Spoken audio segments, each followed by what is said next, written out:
So this is the regular iPhone 17 and it's very well one of my favorite iPhone Apple has ever made. But with the iPhone 18 around the corner, should you buy the iPhone 17 now or should you just wait for the next generation iPhone? Apple did the unthinkable. They actually added pro level features to the regular iPhone 17. So you're getting a 6.3 OLED display, 120 Hz refresh rate, an always on display, dual 48 megapixel camera, or the Fusion cameras I should say, and you have that A19 chip, Apple's flagship processor.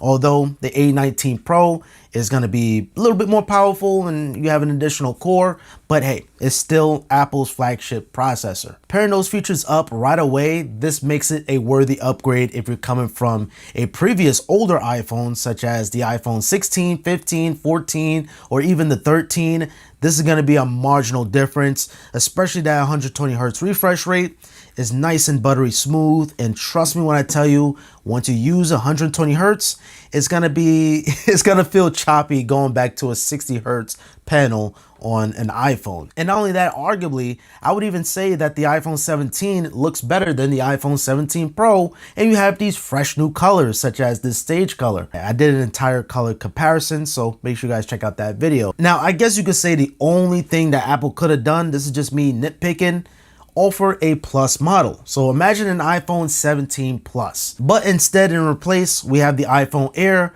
which I made an entire video review on this. Make sure you guys check this out. Now, I want to briefly talk about the performance. That A19 chips just glides through everything like butter, especially having that 120 Hz refresh rate. Many months later, this thing is blazing fast. You're getting smooth gameplay thanks to 120 Hz. You're getting fast app switching, and of course, you're getting Apple Intelligence built right in. Now, honestly, unless you're doing heavy workloads, do you really need a Pro? This iPhone 17 is more powerful than the Neo. It's kind of crazy that we still have an iPhone chip on a MacBook.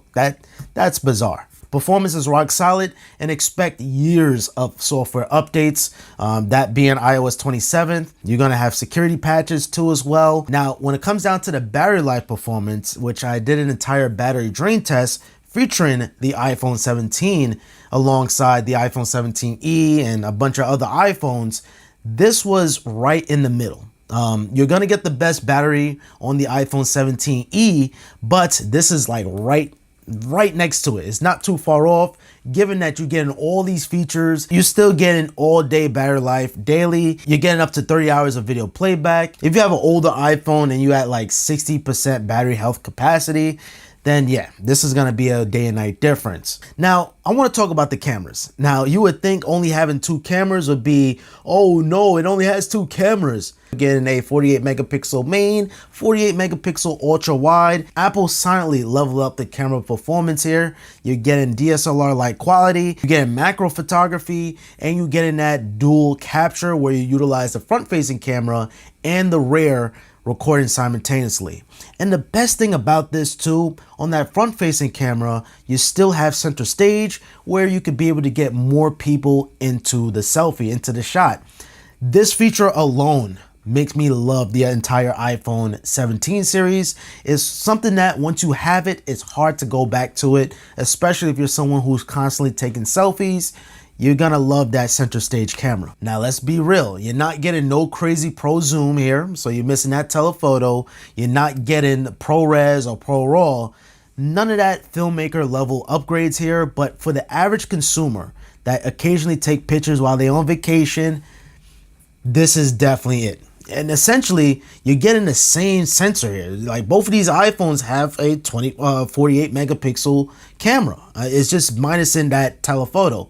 So if you're a person that like to zoom in, especially if you're on cruises or maybe you're visiting New York and you want to zoom into the Statue of Liberty, you're going to have an advantage with the Pro model. And I think if you're going to be serious with your photography or videography, having that ProRes and ProRAW is going to be an absolute no-brainer. You have to go with the Pro. Because for crying out loud, I tested out the iPhone Air and this only has one camera, only one main lens camera.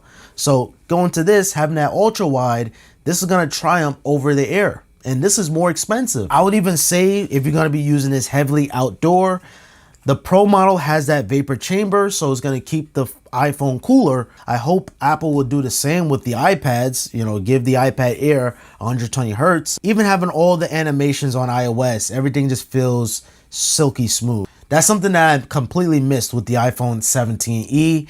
Now, I know that's $600, but hey, I would spend a little bit of money, you know, sell some lemonade, sell some hot dogs, whatever you got to do, and get the iPhone 17 because you're getting more bang for your buck. It's going to be the best value iPhone. For $600, you're getting all the bells and whistles, but this is like a Pro model now at this point. Without a doubt, the iPhone 17 is the best value iPhone Apple made in years.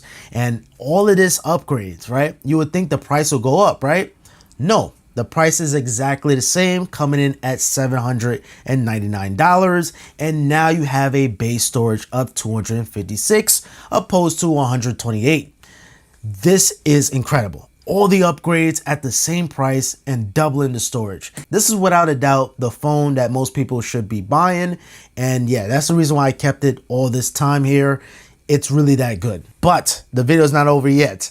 Should you buy this or should you wait for the iPhone 18? Now, according to the leaks and rumors with the iPhone 18, this is where things start to get interesting. The regular iPhone 18 is not going to bring no design changes. We had a redesign with the iPhone 16, and technically the 17 just refined those changes, and big refinements I should add. So really, honestly, you're getting a newer processor, you're getting that C2 modem. We technically already had the redesign going all the way back to the iPhone 16.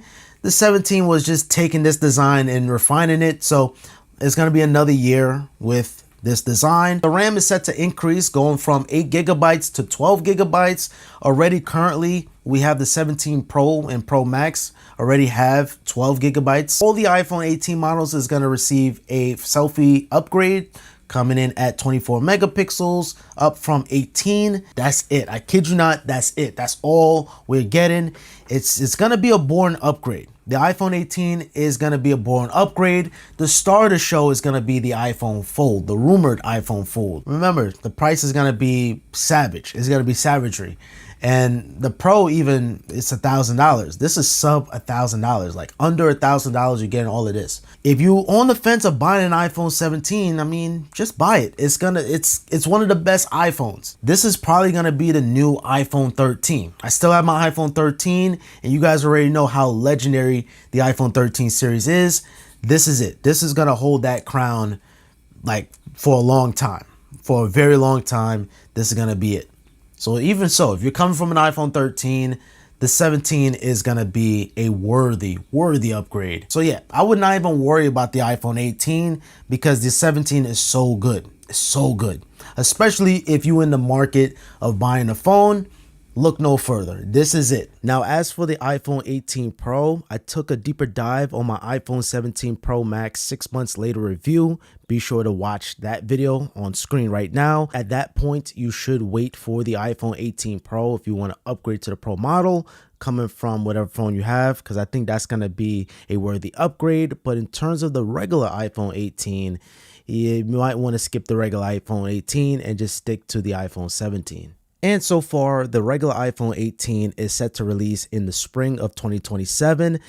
Take everything with a grain of salt, but that's just according to the leaks and rumors. So even adding further, you may as well jump into the iPhone 18 Pro at that point. That concludes today's video. Hope you guys enjoyed. If you did, appreciate it with a thumbs up. Comment down below what you guys think, and be sure to subscribe with notifications on for more videos like this one. And until next time, I hope you all have a simple day.